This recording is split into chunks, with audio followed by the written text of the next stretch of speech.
it actually earlier, and I said that to give more teeth to her powers, so that maybe she can have her whatever she wants there.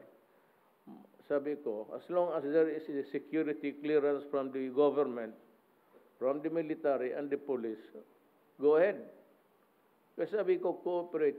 Sabi ko sa lahat ng police, you obey her. Ang problema kay Robredo is this.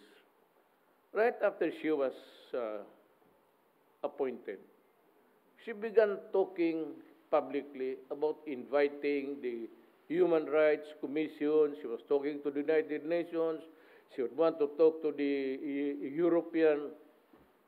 At marami na siyang pinagsasabi. Kung ganon, sabi ko, I cannot appoint her as a cabinet member. If that is the